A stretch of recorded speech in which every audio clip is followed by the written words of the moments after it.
Dear students, welcome to Brain Bridge Academy YouTube channel and also welcome to Daily Current Affairs course in Telugu. This is presented by me. My name is Venkatlakshmi Narayana Kudumula. ఈ క్లాస్లో మనం August 28వ తేదీకి సంబంధించినటువంటి current affairs గురించి discuss చేద్దాం. So ఈ current affairs classes మీకు brain Buzz Academy YouTube channel ద్వారా 11:30 AM ప్రతిరోజు కూడా లైవ్లో అందించడం జరుగుతుంది. సో అలాగే brainbudgeacademy.com వెబ్సైట్లో ఈ కరెంట్ అఫైర్స్ సంబంధించిన నోట్స్ మొత్తం కూడా మీకు పీడిఎఫ్ ఫార్మాట్లో అందించడం జరుగుతుంది. So please visit our website brainbudge academy to download this PDF notes. అలాగే brainbudgeacademy.com లో ప్రతిరోజు current affairs Telugu plus English లాంగ్వేజ్లో మీకు అందించడం జరుగుతుంది. So please follow our website and you can download monthly current affairs e-magazines also from brainbudgeacademy.com. So అలాగే present నేను అన్అకాడమీలో APSC TSPSC కేటగిరీలో లైవ్ క్లాసెస్ తీసుకోవడం జరుగుతుందండి. సో నాతో పాటు 40+ ఎడ్యుకేటర్స్ మీకు అన్అకాడమీ ఏపీఎస్సీ టీఎస్పీఎస్సీ కేటగిరీలో లైవ్ క్లాసెస్ తీసుకుంటున్నారు. సో వీళ్ళందరి క్లాసెస్ మీరు జస్ట్ 1 సబ్స్క్రిప్షన్తో పొందేదానికి అవకాశం ఉంటుందండి. సో దీనికోసం మీరు కుడుముల లైవ్ అనేటువంటి రెఫరల్ కోడ్ యూస్ చేస్తే ఎక్స్ట్రాగా 10% ఇన్స్టాంట్ డిస్కౌంట్ కూడా అన్అకాడమీ ప్యాకేజ్ మీద రావడం జరుగుతుంది. సో అదేవిధంగా అన్అకాడమీలో ప్రతిరోజు 1:30 PM మనం పాలిటీ ఎంసీక్యూస్ లైవ్ టెస్ట్ తీసుకోవడం జరుగుతుంది. So this is the free class అండి, పాలిటీ ఎంసీక్యూస్ లైవ్ టెస్ట్. అలాగే ప్రతిరోజు కూడా 5 PM modern Indian history MCQs live test మనం తీసుకుంటున్నామండి. Modern Indian history MCQs live test. So కాబట్టి ఈ రెండింటికి సంబంధించినటువంటి జాయినింగ్ లింక్స్ నేను షేర్ చేస్తాను మనకి Brain Buzz Academy YouTube channel community ట్యాబ్లో. So please join 1:30 PM polity MCQs live test, 5 PM modern Indian history MCQs live test. So ఇవి రెండు కూడా ఫ్రీ అండి, ఫ్రీ మీకు లైవ్లో ఉంటాయి. సో విత్ ఎక్స్ప్లెనేషన్, ప్రతి ఒక్కటి కూడా ఎక్స్ప్లెనేషన్ చేయడం జరుగుతుంది. మీరు క్వశ్చన్ అటెంప్ట్ చేసిన తర్వాత సో లీడర్ బోర్డ్ వస్తుంది, చాలా యూజ్ అవుతుంది. మీ పర్ఫార్మెన్స్ మొత్తం కూడా ఇక్కడ తెలుసుకోవచ్చు. So please join. Okay right. So here let's see today's current affairs. So ఈరోజు కరెంట్ అఫైర్స్లో మొదటిగా ఇంపార్టెంట్ డేస్, ముఖ్యమైనటువంటి రోజులకి సంబంధించినటువంటి కరెంట్ అఫైర్స్ చూసినట్లయితే మనం ప్రతి సంవత్సరం కూడా ఆగస్టు 24 నుంచి ఆగస్టు 28 వరకు కూడా ప్రపంచ జల వారంగా జరుపుకుంటున్నాం. ప్రపంచ జల వారం ఆర్ నీటి వారం. సో అంటే వరల్డ్ వాటర్ వీక్ అంట, వరల్డ్ వాటర్ వీక్. సో 2020 సంవత్సరానికి గాను ఈ విధంగా ఆగస్టు 24 నుంచి ఆగస్టు 28 వరకు కూడా మనం ఈ వరల్డ్ వాటర్ వీక్ని జరుపుకుంటాం. సో మనకి దీంట్లోనే వరల్డ్ వాటర్ వీక్ మనం చూసినట్లయితే సో దీంట్లో మనకి క్లియర్గా తెలుస్తుంది. So this is related to water. అంటే ఈ ప్రపంచవ్యాప్తంగా అంటే మన ప్లానెట్ ఎర్త్ మనం తీసుకుంటే ఈ ప్లానెట్ ఎర్త్ మీద వాటర్ని ఏ విధంగా మనం సేవ్ చేసుకోవాలి, సో వాటర్ని ఏ విధంగా వేస్ట్ చేయకుండా ఉండాలి. సో మనకి యాక్చువల్లీ మనం భూమిని తీసుకుంటే భూమి మీద ఉండేటువంటి వాటర్ ఏదైతే ఉందో ఈ వాటరు 99%, వాటర్ 99%, 70% మన భూమి మీద వాటరే ఉంది. బట్ ఇవన్నీ కూడా సముద్రపు వాటర్. సో దీంట్లో 99% వాటర్ మనం తీసుకుంటే 99% ఓషన్స్, సీ, వీటిలో ఉన్నటువంటి వాటర్. సో ఇది మనకి ఏ విధంగానో ఉపయోగపడినటువంటి వాటర్, అంటే డ్రింకింగ్ పర్పస్కి ఉపయోగపడినటువంటి వాటర్. సో రిమైనింగ్ 1% మాత్రమే మనకి భూమి మీద మంచినీరు ఉంది.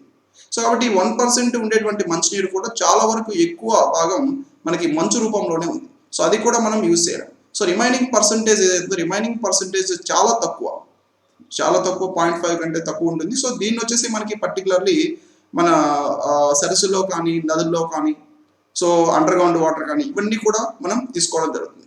సో ఇది మాత్రమే మనం తాగడానికి ఉపయోగించేటువంటి వాటర్. సో బట్ మనం మానవులు చేసేటువంటి అనేక కార్యకలాపాల వలన ఈ వాటర్ అంతా కూడా పొల్యూట్ అయిపోతుంది.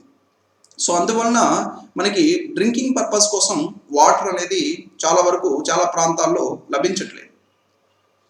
సో కాబట్టి ఈ వాటర్ని మనం రక్షించుకోవాలి, వాటర్ వేస్టేజ్ అనేది చేయకుండా, వాటర్ని పొల్యూట్ చేయకుండా సో ఈ వాటర్ని రక్షించుకోవాలి అనేటువంటి దాని గురించి అవగాహన కల్పించడానికే ఈ విధంగా ప్రతి సంవత్సరం కూడా దీన్ని జరుపుకోవడం జరుగుతుంది. సో దీన్ని యాక్చువల్లీ ఆర్గనైజ్ చేసేది ఈ వరల్డ్ వాటర్ వీక్ ఏదైతే వరల్డ్ వాటర్ వీక్ని ఆర్గనైజ్ చేసేది స్టాక్హోమ్ ఇంటర్నేషనల్ వాటర్ ఇన్స్టిట్యూట్ అండి, SIWA అంటాం, Stockholm international water institute. So ఈ స్టాక్హోమ్ ఇంటర్నేషనల్ వాటర్ ఇన్స్టిట్యూట్ ఈ విధంగా దీన్ని నిర్వహించడం జరుగుతుంది. సో అయితే 2020 సంవత్సరానికి గాను దీని యొక్క ఇతివృత్తంగా మనం తీసుకుంది World Water Week at home 2020. దీని యొక్క ఇతివృత్తం water and climate change accelerating action, అంటే నీరు మరియు వాతావరణ మార్పు వేగవంతం చేసేటువంటి చర్య. సో ఇక్కడ ఈ వాతావరణ మార్పు ఏదైతే ఉందో వాతావరణ మార్పుకి నీటికి రెండిటికి కూడా సంబంధం అనేది ఉంది, అవినాభావ సంబంధంగా మనం చెప్పుకోవచ్చు. For example this is our earth అండి, this is our earth and ఇది వచ్చేసి యాక్చువల్లీ వాటర్ బాడీ అనుకోండి. సో ఇక్కడ మనకి సముద్రం ఉంది, సో ఇక్కడ మొత్తం కూడా వాటర్ ఉంది and this is the sun అనుకోండి, దిస్ ఈజ్ సన్. సో ఈ సూర్యుడి నుంచి సూర్యరశ్మి మన భూమి మీదకి వస్తుంది. సో ఈ విధంగా సూర్యరశ్మి వచ్చేటప్పుడు ఏమవుతుంది, ఇక్కడ ఉండేటువంటి వాటర్ ఏదో ఈ వాటర్ అంతా కూడా ఆవిరి రూపంలో ఈ విధంగా మనకి ఆకాశంలోకి వెళ్ళడం జరుగుతుంది. సో వెళ్ళి ఇక్కడ వాతావరణంలోకి వెళ్ళి సో ఇక్కడ ఒక పర్టికులర్ హైట్లో అవన్నీ కూడా ఘనీభవించడం జరుగుతుంది. సో ఘనీభవించి అక్కడి నుంచి మళ్ళా తిరిగి మనకి మన భూమి మీద వర్షాన్ని కురిపించడం జరుగుతుంది.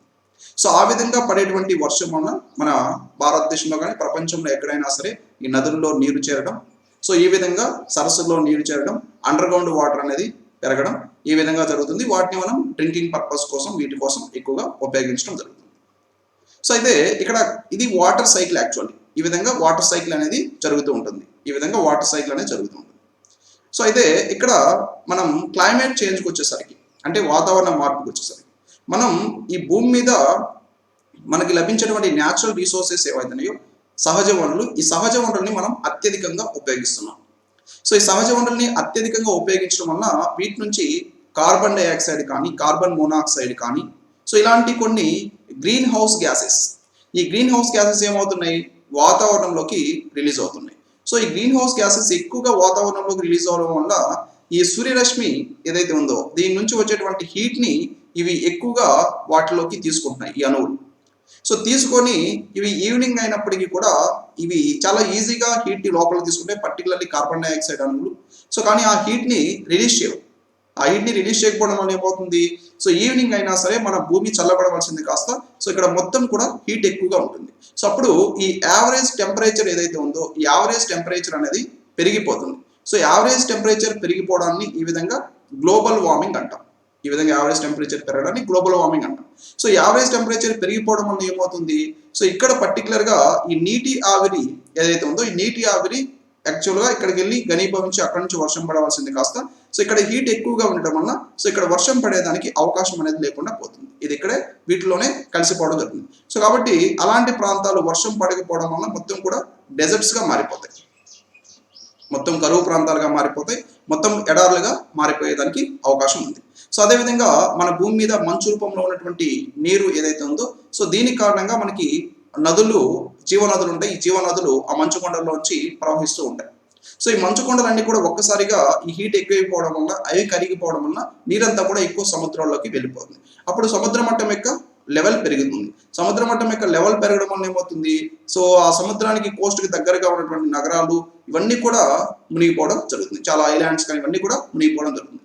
సో ఆ విధంగా ప్రమాదం జరుగుతుంది. సో ఈ విధంగా అనేక విధాలుగా ఈ క్లైమేట్ చేంజ్ ఏదైతే జరుగుతుందో ఈ క్లైమేట్ చేంజ్ జరుగుతున్నటువంటి కారణంగా మనం నీటిని కూడా కోల్పోతున్నాము. సో ఇక్కడ వర్షాలు సరిగ్గా పడక డెజర్ట్స్గా మారిపోతున్నాయి. సో కాబట్టి ఈ క్లైమేట్ చేంజ్ ఏదైతే జరుగుతుందో క్లైమేట్ చేంజ్ జరగకుండా దానికి తగిన చర్యలు తీసుకోవడం అంటే మనం ఇప్పుడు యూజ్ చేస్తున్న నాన్ రెన్యూబుల్ ఎనర్జీ రిసోర్సెస్ ప్లేస్లో రెన్యూబుల్ ఎనర్జీ రిసోర్సెస్ని తీసుకోవడం, క్లీన్ ఎనర్జీస్. సో ఈ క్లీన్ ఎనర్జీస్ తీసుకొచ్చడం రావడం వల్ల మనకి వాతావరణం అనేది ఎక్కువగా కాలుష్యం అవ్వదు, అంటే గ్రీన్ హౌస్ గ్యాసెస్ ఎక్కువగా రిలీజ్ అవ్వవు. సో దానివల్ల మనకి ఈ వాతావరణ మార్పు అనేది ఉండదు. సో వాతావరణ మార్పు అనేది లేకపోవడం వల్ల మనం చెట్లని ఎక్కువగా పెంచడం వల్ల వర్షాలు సరిగ్గా పడి నీరు అనేది సరిగ్గా లభ్యమవుతుంది. వీటిని మళ్ళీ కాలుష్యం చేయకుండా చూసుకోవాలి.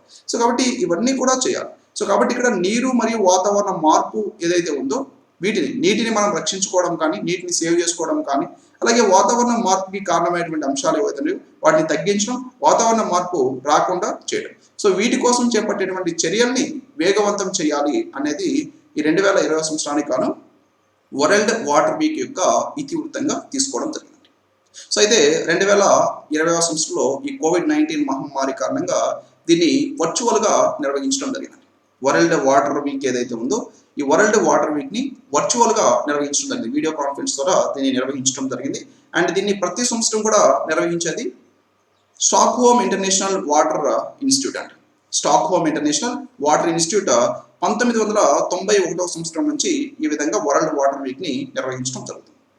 సో పర్టికులర్గా దీన్ని ఎందుకు నిర్వహిస్తున్నారంటే మన భూమి మీద ఉన్నటువంటి నీటి సమస్యలు, అంతర్జాతీయ అభివృద్ధికి సంబంధించినటువంటి సమస్యల్ని పరిష్కరించడానికి మార్గాలను చూపించడం, వాటి గురించి అవగాహన కల్పించడమే దీని యొక్క ముఖ్య ఉద్దేశం. అలాగే అంతర్జాతీయ international institute Stockholm international water institute, Stockholm international water institute SIWI యొక్క ఫుల్ ఫామ్.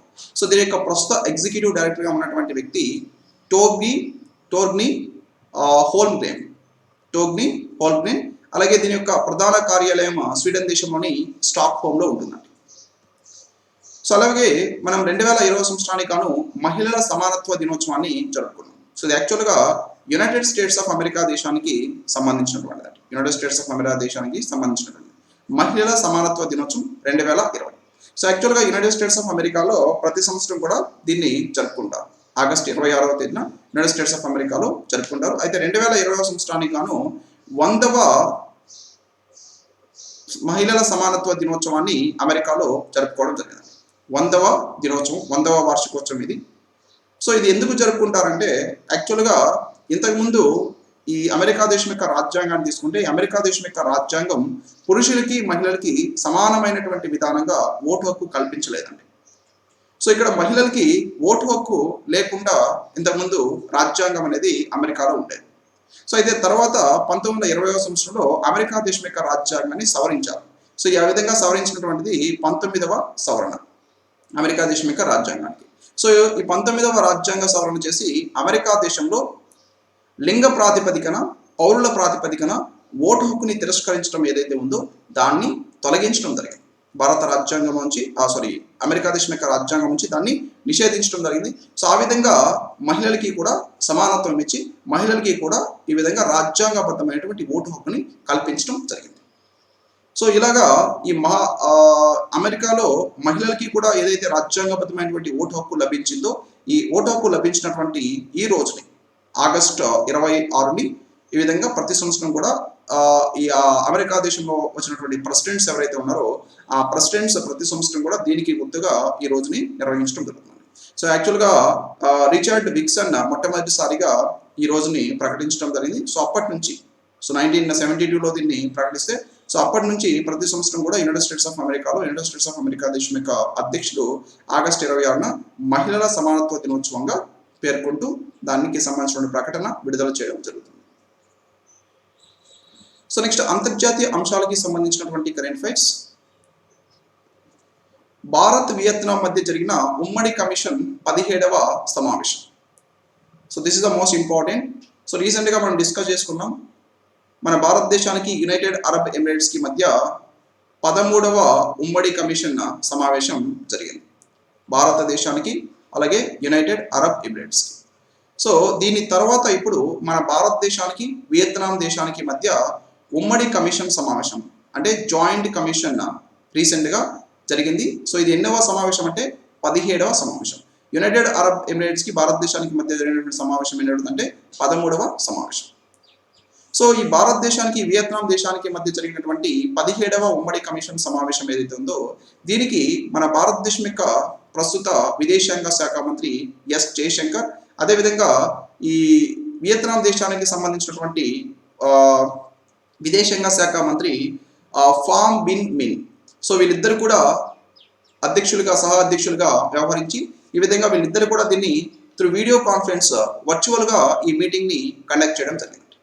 ఓకే, సో దీనికి పర్టికులర్గా వర్చువల్ సమావేశానికి విదేశాంగ శాఖ మంత్రి, మన భారతదేశం యొక్క విదేశాంగ శాఖ మంత్రి డాక్టర్ ఎస్ జయశంకర్, అలాగే దీనికి సంబంధించి వియత్నాం దేశం యొక్క విదేశాంగ శాఖ మంత్రి ఫామ్ బిన్ మిన్ వీళ్ళిద్దరు కూడా దీనికి కోచైర్ చేసి ఈ విధంగా ఈ సమావేశాన్ని నిర్వహించడం జరిగింది. సో ఈ సమావేశంలో భాగంగా ముఖ్యంగా మన భారతదేశానికి వియత్నాం దేశానికి మధ్య వాణిజ్య సహకారం పెంపొందించడంలో కానీ, ఆర్థిక సహకారం పెంపొందించడంలో కానీ, అలాగే శాస్త్రీయ మరియు సాంకేతిక సహకారం పెంపొందించడంలో కానీ ఇద్దరు కూడా కోఆపరేషన్ చేసుకోవాలి, ఇప్పుడు ఇంకా ఎక్కువగా వీటిని మనం పెంపొందించే విధంగా కృషి చేయాలని చెప్పేసి వీళ్ళిద్దరూ దానికి అంగీకరించడం జరిగింది. ఈ 17వ సమావేశంలో భారతదేశం వియత్నాం సమగ్ర వ్యూహాత్మక భాగస్వామ్యంలో ఇటీవల పరిణామాల మీద కూడా చర్చలు నిర్వహించడం జరిగింది. సో సమావేశంలో ఆర్థిక మరియు రక్షణ సంబంధాలు ఏవైతున్నాయో ఈ రక్షణ సంబంధాలకి సంబంధించి ఇప్పుడు కొత్తగా ఇరు దేశాలు కూడా కొత్త ఇనిషియేటివ్స్ ఏవైతే ఉన్నాయో వాటిని పంచుకునేందుకోసంగా ఇరు దేశాలు కూడా ఆమోదించడం జరిగింది. సో వీటితో పాటుగా civil nuclear. So civil nuclear అంటే పర్టికులర్లీ మనకి ఈ అణుశక్తి ఏదైతే మనం ఉపయోగిస్తున్నామో ఎనర్జీ ప్రొడ్యూస్ చేయడం కోసం అణు రియాక్టర్లు. సో ఈ అణు రియాక్టర్లో ఈ విధంగా సివిల్ న్యూక్లియర్ ఎనర్జీని ఎక్కువగా సపోర్ట్ చేసుకోవడం, అలాగే స్పేస్లో కానీ మెరైన్ సైన్సెస్లో కానీ అండ్ కొత్త టెక్నాలజీస్ని కనుగొనడంలో కానీ, సో వీటన్నింటిలో కూడా రెండు దేశాలు అన్వేషించడం, అంటే వాటి మీద రీసెర్చెస్ చేయడం, వాటికి రెండు దేశాలు కూడా ఒకదానితో ఒకటి సహకరించుకోవడం, వీటిల్లో డెఫినెట్లీ కోఆపరేషన్ చేసుకోవాలని చెప్పేసి ఈ రెండు దేశాలు కూడా ఆమోదించడం జరిగింది. So please remember this is the most important. రీసెంట్గా నిర్వహించింది వియత్నాం దేశానికి భారతదేశానికి మధ్య ఉమ్మడి కమిషన్. ఎన్నవ సమావేశం అంటే 17వ సమావేశం. సో నెక్స్ట్ అవార్డులు మరియు రివార్డులకి సంబంధించినటువంటి కరెంట్ అఫైర్స్. గోవిందరాజులు ప్రవీణ్ రావుకి గ్రామోదయ బంధుమిత్ర అవార్డు. గోవిందరాజులు ఈయన ప్రస్తుతం మన భారతదేశం యొక్క National Bank for Agriculture and Rural Development యొక్క చైర్మన్ అండి. NABARD, National Bank for Agriculture and Rural Development యొక్క చైర్మన్ గోవిందరాజులు చింతల. అదేవిధంగా మరొక వ్యక్తి ప్రొఫెసర్ జయశంకర్, తెలంగాణ రాష్ట్ర వ్యవసాయ వర్సిటీ వైస్ ఛాన్సలర్గా పనిచేస్తున్నటువంటి డాక్టర్ ప్రవీణ్ రావు. సో వీళ్ళిద్దరికీ కూడా గ్రామోదయ బంధుమిత్ర పురస్కారాన్ని ప్రకటించడం జరిగింది. సో ఈ గ్రామోదయ బంధుమిత్ర పురస్కారం అనేది దేనికి ఇస్తారంటే పర్టికులర్గా ఈ గ్రామాల్లో ఎవరైతే వ్యవసాయం మీద ఆధారపడి జీవించేటువంటి ఉన్నారో, సో వాళ్ళ యొక్క లైఫ్ అంటే ఫార్మర్స్ యొక్క లైఫ్స్ మెరుగుపడడంలో వీళ్ళు చేసినటువంటి కృషికి వీళ్ళకి ఈ అవార్డ్స్ ఇవ్వడం జరుగుతుంది. సో వ్యవసాయ విశ్వవిద్యాలయం 4వ స్నాతకోత్సవం సందర్భంగా ఈ Gramodaya chamber of commerce and technology వీరికి రీసెంట్గా ఈ పురస్కారాన్ని అందించడం జరిగింది. So Gramodaya chamber of commerce and technology ఈ అవార్డు అందించడం జరిగింది. సో వీటితో పాటుగా నాబార్డ్ యొక్క ప్రస్తుత చైర్మన్ అటువంటి డాక్టర్ గోవిందరాజు చింతలకి ఈ వర్సిటీ తరఫున డాక్టరేట్ని కూడా ఇవ్వడం జరిగింది. డాక్టరేట్ని కూడా వీరికి ప్రదానం చేయడం జరిగింది. So this is the most important current affair, please remember. అదేవిధంగా డచ్ దేశానికి చెందినటువంటి ప్రముఖ రచయిత మేరీకి లూకాస్ రిచ్నెవెల్ట్. మేరీకి లూకాస్ రిచ్నెవెల్ట్. సో ఈమె రీసెంట్గా అంతర్జాతీయ బూకర్ ప్రైజ్ని 2020 సంవత్సరానికి గాను గెలుచుకోవడం జరిగింది. సో ఈమె యాక్చువల్గా డచ్ దేశానికి చెందినటువంటి ప్రముఖ రచయిత. ఈమె యొక్క నావెల్ వచ్చేసరికి the discomfort of evening. The discomfort of evening. So దీన్ని యాక్చువల్లీ డచ్లో దీన్ని రచించడం జరిగింది. అండ్ దీన్ని మైకేల్ లూకాస్ రిచ్నెవెల్ట్ అనేటువంటి మరొక వ్యక్తి ఇంగ్లీష్లోకి అనువదించడం జరిగింది. ఆంగ్లంలోకి ఈ నావెల్ని అనువదించారు. సో యాక్చువల్గా ఈ అంతర్జాతీయ బూకర్ ప్రైజ్ ఏదో, అంతర్జాతీయ బూకర్ ప్రైజ్ అనేది ప్రతి సంవత్సరం కూడా అందజేయడం జరుగుతుంది. సో దీన్ని ఎవరికి అందజేస్తారంటే ఎవరైతే వేరే లాంగ్వేజ్లో ఉన్నటువంటి నావెల్స్ని కానీ షార్ట్ స్టోరీస్ని కానీ ఇంగ్లీష్లోకి ట్రాన్స్లేట్ చేసి వాటిని యునైటెడ్ కింగ్డమ్లో కానీ ఐర్లాండ్లో కానీ పబ్లిష్ చేసినటువంటి వారు ఉంటారో అలాంటి వారికి ఈ విధంగా ఈ అవార్డు ఇస్తారు. సో ఎవరైతే ఈ అంతర్జాతీయ బూకర్ ప్రైజ్ గెలుచుకుంటారో ఈ బూకర్ ప్రైజ్ గెలుచుకున్నటువంటి వారికి 50,000 యూరోస్ ప్రైజ్ మనీగా ఇవ్వడం జరుగుతుంది. 50,000 యూరోస్ వీరికి ప్రైజ్ మనీగా ఇస్తారు. సో అయితే ఈ 50,000 యూరోస్ ఏదైతే ప్రైజ్ మనీ తీసుకున్నారో ఈ 50,000 యూరోస్ ఇద్దరికి కూడా ఈక్వల్గా పంచుతారండి. ఇద్దరంటే ఎవరు? ఒరిజినల్గా ఈ బుక్ని ఎవరైతే రచించారో వేరే భాషలో ఆ వ్యక్తికి. సో ఇక్కడ మనం తీసుకుంటే డచ్ ఆథర్ మరీకి లూకాస్ రిచ్నెవెల్ట్. ఓకే, సో మరీకి లూకాస్ రిచ్నెవెల్ట్. సో ఈ పుస్తకాన్ని రచించినటువంటి వ్యక్తి, యాక్చువల్లీ ఈ పుస్తకాన్ని రచించినటువంటి వ్యక్తి మరీకి లూకాస్ రిచ్నెవెల్ట్ అండి. సో ఈ మరీకి లూకాస్ రిచ్నెవెల్ట్కి అదేవిధంగా ఈ పుస్తకాన్ని ఆంగ్లంలోకి ట్రాన్స్లేట్ చేసినటువంటి వ్యక్తి, ప్లీజ్ రిమెంబర్ అండి. So there is a mistake here. So ఈ పుస్తకాన్ని ఆంగ్లంలోకి ట్రాన్స్లేట్ చేసినటువంటి వ్యక్తి మైకేల్ హచిసన్ ఈ పుస్తకాన్ని ఆంగ్లంలోకి ట్రాన్స్లేట్ చేసినటువంటి వ్యక్తి. సో ఈమె వచ్చేసి ఒరిజినల్ ఆథర్. మరీకి లూకాస్ రిచ్నెవెల్ట్ ఒరిజినల్ ఆథర్. దీన్ని ఆంగ్లంలోకి ట్రాన్స్లేట్ చేసినటువంటి వ్యక్తి మైకేల్ హచిసన్. సో వీళ్ళిద్దరికీ కలిపి ఈ 50,000 యూరోస్ ఏవైతే 50,000 యూరోస్ ప్రైజ్ మనీని ఈక్వల్గా షేర్ చేయడం జరుగుతుంది. అంటే ఆథర్కి ట్రాన్స్లేటర్కి ఇద్దరికి కూడా దీన్ని రికగ్నైజ్ చేసే విధంగా ఇద్దరికి కూడా ఈ ప్రైజ్ మనీని ఇవ్వడం జరుగుతుంది. సో యాక్చువల్గా డచ్ దేశానికి చెందినటువంటి ప్రముఖ రచయిత మరీకి లూకాస్ రిచ్నెవెల్ట్ రచించినటువంటి పుస్తకం ఏదైతే ఉందో ఇది యాక్చువల్గా ఒక నావెల్ అండి. సో దీని యొక్క పేరు the discomfort of evening. So ఇది ఒక ఈమె యాక్చువల్లీ దీనికి గాను ఈ బూకర్ ప్రైజ్ గెలుచుకోవడం జరిగింది. సో ఈ బూకర్ ప్రైజ్ పొందినటువంటి అతి పిన్న వయస్కురాలిగా ఈ మరికి లూకాస్ రిజ్నావెల్ని చెప్పుకోవడం జరుగుతుంది. సో ఈ పుస్తకం పర్టికులర్గా జాస్, ఒక అమ్మాయి, జాస్ అనేటువంటి అమ్మాయి, సో తర్వాత తన యొక్క బ్రదర్ యాక్సిడెంట్ కారణంగా మరణించడం. సో దీనికి సంబంధించినటువంటి ఒక ఫిక్షనల్ స్టోరీ ఇది. సో ఈ ఫిక్షనల్ స్టోరీకి సంబంధించినటువంటి బుక్ అండి. సో ఆ విధంగా రాసినటువంటి బుక్. సో ఈ పుస్తకానికి సంబంధించి రీసెంట్గా ఈ బూకర్ ప్రైజ్ అనేది లభించడం జరిగింది 2020 సంవత్సరానికి. సో అంతర్జాతీయ బూకర్ ప్రైజ్. సో అంతర్జాతీయ బూకర్ ప్రైజ్ అనేది ఇది మనకి సాహిత్యంలో ఇచ్చేటువంటి అవార్డు. అంతర్జాతీయంగా ఇది యాక్చువల్లీ ప్రతి సంవత్సరం కూడా ఇవ్వడం జరుగుతుందండి. సో ఎవరైతే వేరే భాషలో ఉన్నటువంటి పుస్తకాన్ని ఇంగ్లీష్లోకి ట్రాన్స్లేట్ చేసి దాన్ని యునైటెడ్ కింగ్డమ్లో కానీ ఐర్లాండ్లో కానీ పబ్లిష్ చేస్తారు. సో అలాంటి వారికి ఈ అవార్డు ప్రదానం చేయడం జరుగుతుంది. సో దీని యొక్క ముఖ్య ఉద్దేశం ఏంటంటే ఇక్కడ పర్టికులర్గా రీడింగ్ క్వాలిటీని ఇంకా పెంచడం. సో ట్రాన్స్లేషన్స్ ఎవరైతే చేస్తున్నారో ట్రాన్స్లేషన్ చేసేటువంటి వాళ్ళని కూడా గుర్తింపు ఇవ్వడం, సో వాళ్ళని కూడా ఇంకా ప్రమోట్ చేయడం, వాళ్ళని ఎంకరేజ్ చేయడం దీని యొక్క ముఖ్య ఉద్దేశం. సో నావెల్స్కి అలాగే షార్ట్ స్టోరీస్కి రెండింటికి కూడా ఈ అవార్డు ప్రదానం చేయడం జరుగుతుంది. So Booker prizes are sponsored by Crankstart, a charitable foundation. Crankstart అనేటువంటి చారిటబుల్ ఫౌండేషన్ ఈ అవార్డ్స్ని ప్రదానం చేయడం జరుగుతుంది. సో నెక్స్ట్ క్రీడలకి సంబంధించినటువంటి కరెంట్ అఫైర్స్. 600 టెస్ట్ వికెట్లు తీసిన తొలి fast bowler James Anderson. So James Anderson ఇతను ఇంగ్లాండ్ దేశానికి చెందినటువంటి ప్రముఖ ఫాస్ట్ బౌలర్ అండి.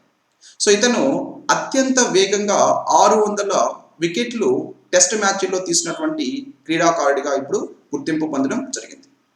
సో ఇంగ్లాండ్ దేశానికి చెందినటువంటి జేమ్స్ ఆండర్. సో ఇతను రీసెంట్గా పాకిస్తాన్ దేశానికి చెందినటువంటి అజీద్ అలీని అవుట్ చేయడం జరిగింది టెస్ట్లో. సో దీంతో ఇది ఇతని యొక్క 600వ వికెట్గా నిలిచింది. సో ఇతనికంటే ముందు యాక్చువల్గా ముగ్గురు స్పిన్నర్లు, ముత్తై మురళీధరన్, షేన్ వాన్, అలాగే అనిల్ కుంబ్లే. సో వీళ్ళు ముగ్గురు కూడా 600 వికెట్లు తీసుకున్నారు టెస్టుల్లో.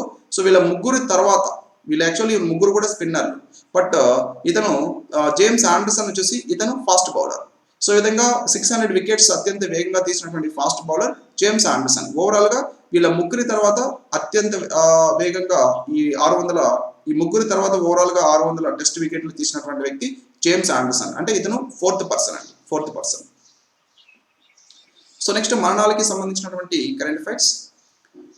పీసీ సృష్టికర్త ఆర్నాల్డ్ స్పీల్బర్గ్ ఇటీవల మరణించడం జరిగింది. సో పీసీ పర్సనల్ కంప్యూటర్, ఈ పర్సనల్ కంప్యూటర్ని కనుగొన్నటువంటి వ్యక్తి, పర్సనల్ కంప్యూటర్ని డిజైన్ చేసినటువంటి వ్యక్తి ఆర్నాల్డ్ స్పీల్బర్గ్. సో ఈ ఆర్నాల్డ్ స్పీల్బర్గ్ అమెరికా దేశానికి చెందినటువంటి ప్రముఖ ఎలక్ట్రికల్ సైంటిస్ట్. సో అదేవిధంగా ఇతను హాలీవుడ్ దిగ్గజ దర్శకుడైనటువంటి స్టీవెన్ స్పీల్బర్గ్ యొక్క తండ్రి. సో ఈయన ఇటీవల 108 సంవత్సరాల వయసులో వృద్ధాప్యం కారణంగా మరణించడం జరిగింది. సో ఆర్నాల్డ్ స్పీల్బర్గ్ అలాగే చార్లెస్ ప్రొజెక్టర్. సో వీళ్ళిద్దరు కూడా కలిసి 1950వ సంవత్సరంలో GE225 అనేటువంటి ఒక పర్సనల్ కంప్యూటర్ని తయారు చేయడం జరిగింది. GE225 అనేటువంటి పర్సనల్ కంప్యూటర్ని వీళ్ళు తయారు చేశారు. సో దీనితో బేసిక్ అనేటువంటి తొలితరం ప్రోగ్రామింగ్ లాంగ్వేజ్ని అభివృద్ధి చేయడం జరిగింది. తొలితరం ప్రోగ్రామింగ్ లాంగ్వేజ్ బేసిక్. సో ఈ బేసిక్ అనేటువంటి తొలితరం ప్రోగ్రామింగ్ లాంగ్వేజ్ని GE225 అనేటువంటి పర్సనల్ కంప్యూటర్ ద్వారా వీళ్ళు అభివృద్ధి చేయడం జరిగింది. పర్సనల్ కంప్యూటర్ని వీళ్ళు కనుగొనడం జరిగింది, తయారు చేయడం జరిగింది. So this is the most important అండి. ఇతనికి సంబంధించి పర్సనల్ కంప్యూటర్ సృష్టికర్త, పర్సనల్ కంప్యూటర్ని కనుగొన్నటువంటి వ్యక్తి ఆర్నాల్డ్ స్పీల్బర్గ్ ఇటీవల మరణించడం జరిగింది. ఆర్నాల్డ్ స్పీల్బర్గ్, చార్లెస్ ప్రొజెక్టర్ వీళ్ళిద్దరు కూడా కలిసి 1950లో ఈ పర్సనల్ కంప్యూటర్ కనుగొన్నారు. ఈ పర్సనల్ కంప్యూటర్ యొక్క పేరు GE225 అనేది ఈ పర్సనల్ కంప్యూటర్ యొక్క పేరు. సో దీంతో అభివృద్ధి చేసినటువంటి తొలితరం ప్రోగ్రామింగ్ లాంగ్వేజ్ ఏంటంటే బేసిక్ అనేటువంటి programming language. So these are some current affairs and let's see some expected MCQs. Please try to answer guys, each and every one. Name the Indian fast bowler who will be conferred the Arjuna Award for year 2020. 2020 సంవత్సరానికి గాను అర్జున అవార్డుని గెలుచుకున్నటువంటి భారతదేశం యొక్క fast bowler ఈ కింది వారిలో ఎవరు? Umesh Yadav, Bhubaneswar Kumar, Mohammed Shami, Ishant Sharma. So మనం ఆల్రెడీ డిస్కస్ చేసుకున్నాం. రీసెంట్గా మన భారతదేశం యొక్క స్పోర్ట్స్ అవార్డ్స్ని ప్రకటించడం జరిగింది 2020 సంవత్సరానికి గాను. సో ఈ స్పోర్ట్స్ అవార్డ్స్ గురించి డిస్కస్ చేసుకున్నాం. So and tomorrow 29th August national sports day సందర్భంగా ఈ అవార్డ్స్ని ప్రదానం చేయడం జరుగుతుంది. సో వన్స్ అగైన్ మనం టుమారో మళ్ళీ ఈ అవార్డ్స్ గురించి డిస్కస్ చేద్దాం. సో అయితే మనం ఆల్రెడీ డిస్కస్ చేస్తున్నాం కాబట్టి so please try to answer. Yes, so Arjuna అవార్డుని 2020 సంవత్సరానికి గాను గెలుచుకున్నటువంటి భారతదేశం యొక్క ఫాస్ట్ బౌలర్ ఇషాంత్ శర్మ. ఇషాంత్ శర్మ ఈ అవార్డుని గెలుచుకున్నారు. So here absolutely option D is the right answer. Next, who has been appointed as new election commissioner of India by the government of India. భారతదేశం యొక్క కొత్త ఎలక్షన్ కమిషనర్గా ఇటీవల భారత ప్రభుత్వం ఈ కింది వారిలో ఎవరిని నియమించింది? రాజీవ్ గౌబా, సంజయ్ కొఠారి అండ్ తిలోచన్ మొహబత్ర, రాజీవ్ కుమార్. సో ఇటీవల మన భారతదేశం యొక్క ఎలక్షన్ కమిషనర్ అశోక్ లవాసా తన యొక్క పదవికి రాజీనామా చేశారు. సో ఈ అశోక్ లవాసా స్థానంలో రీసెంట్గా మన భారతదేశం యొక్క రాష్ట్రపతి ఎవరిని భారతదేశం యొక్క కొత్త ఎలక్షన్ కమిషనర్గా నియమించారనేది క్వశ్చన్ అండి. Is answer yes. So here absolutely option D is the right answer అండి, రాజీవ్ కుమార్. సో దీన్ని ఆల్రెడీ మనం ప్రీవియస్ క్లాసెస్లో కూడా డిస్కస్ చేసుకున్నాం. So D is the right answer. Okay,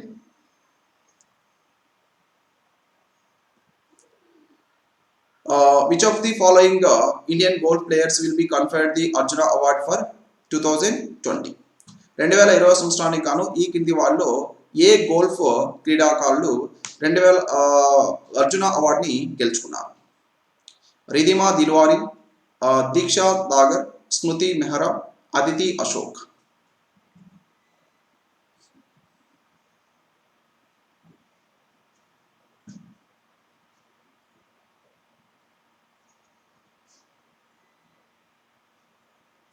right. So రీసెంట్గా అర్జున అవార్డులు పొందినటువంటి వారిలో యాక్చువల్గా 27 మందికి అర్జున అవార్డు ఇచ్చారండి 2020 సంవత్సరానికి గాను ప్రకటించారు. సో 27 మందిలో గోల్ఫ్ ప్లేయర్, మన భారతదేశం యొక్క గోల్ఫ్ ప్లేయర్ వచ్చేసరికి అదితి అశోక్. సో అదితి అశోక్ ఈ అవార్డుని గెలుచుకోవడం జరిగింది. So D is absolutely right answer. Next, which Indian table tennis player will be conferred the Rajiv Gandhi Khel Ratna award for year 2020? 2020 సంవత్సరానికి గాను ఈ కింది వారిలో భారతదేశం యొక్క టేబుల్ టెన్నిస్ ప్లేయర్ ఎవరు రాజీవ్ గాంధీ ఖేల్ రత్న పురస్కారాన్ని పొందారు? Mouma Das and Madhurika Patkar and Manika Batra and Sharath Kamal.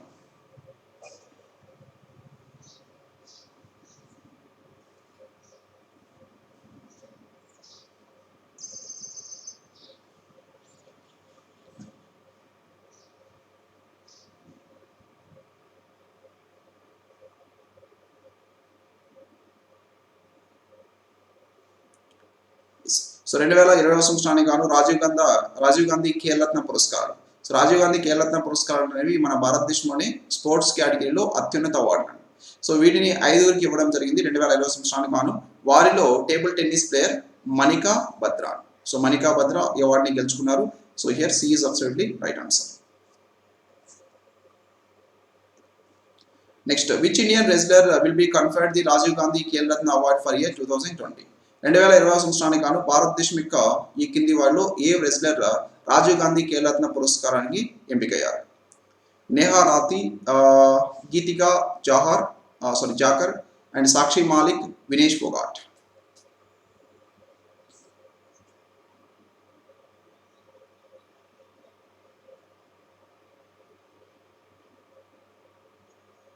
Right. So 2020 సంవత్సరానికి గాను ఈ 5 రాజీవ్ గాంధీ ఖేల్ రత్న పురస్కారాలు ఇచ్చారు. వారిలో మన భారతదేశం యొక్క రెజ్లర్ అవార్డుని గెలుచుకున్నటువంటి వారు వినేష్ ఫోగాట్ అండి. Okay, so Vinesh Phogat. So D is absolutely right answer.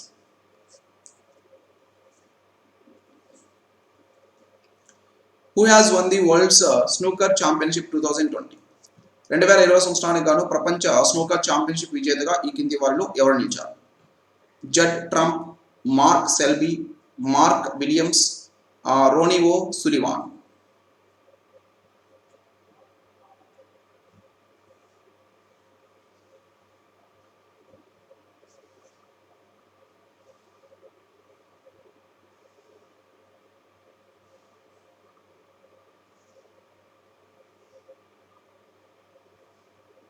Right. So here absolutely option D is the right answer. Ronevo Sullivan. Ronevo Sullivan is absolutely correct answer. So Ronnie O'Sullivan won 6th world title అండి. So ఇతని యొక్క 6th world title రీసెంట్గా గెలుచుకోవడం జరిగింది. And Wilson వచ్చేసి దీంట్లో రన్నరప్గా నిలిచారు. Wilson రన్నరప్గా నిలవడం జరిగింది. When did earth overshoot day 2020 organised? 2020 సంవత్సరానికి గాను ఎర్త్ ఓవర్షూట్ దినోత్సవాన్ని ఎప్పుడు జరుపుకున్నారు? 21 August, August 22, August 23, August 24.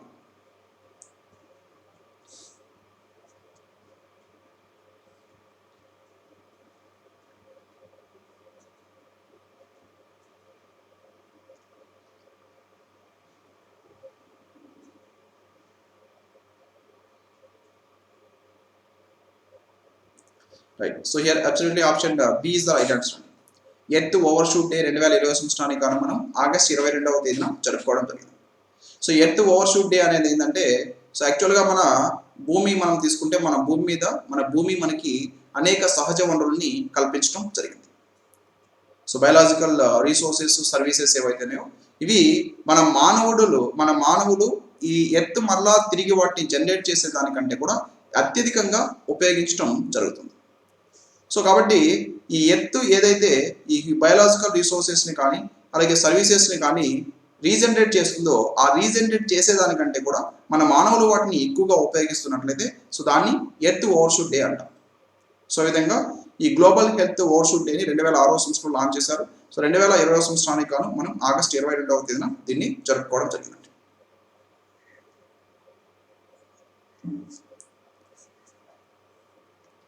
Next Nuakhai Juhar festival is celebrated in which among the following state? Nuakhai Juhar అనేటువంటి ఫెస్టివల్ని ఏ రాష్ట్రంలో జరుపుకుంటారు? Odisha, Chhattisgarh, both A and B, and option D none of the above.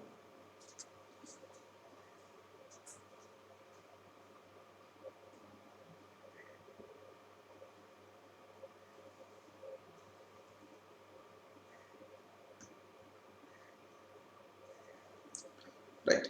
So here Nuakhai Johar ఫెస్టివల్ని ఒడిస్సాలో జరుపుకుంటారు, ఛత్తీస్గఢ్లో కూడా జరుపుకుంటారండి. సో కాబట్టి మన ఆన్సర్ వచ్చేసి C, both A and B are correct. So August 23, 2020 Nuakhai Johar ఫెస్టివల్ని ఒడిస్సాలో, ఛత్తీస్గఢ్లో అలాగే దీని యొక్క నేబరింగ్ స్టేట్స్లో కూడా జరుపుకోవడం జరిగింది. సో ఇది న్యూ క్రాప్ సీజన్ ఏదైతే ఉంటుందో పంటలు వేసేదానికి, సో దానికి వెల్కమ్ చెప్తున్నటువంటి ఫెస్టివల్ అండి. సో దీన్ని నుకాయ్ పరబ్ లేదా నుకాయ్ బేద్ఘాట్ అని కూడా పిలవడం జరుగుతుంది ఈ festival. So C is absolutely right answer. Who launched Harit Path mobile app developed by National Highways Authority of India to monitor highway plantation? జాతీయ రహదారుల్లో నాటేటువంటి చెట్లని మానిటర్ చేయడం కోసంగా National Highways Authority of India అభివృద్ధి చేసినటువంటి మొబైల్ యాప్ హరిత్ పాత్ని ఇటీవల ఎవరు ప్రారంభించారు?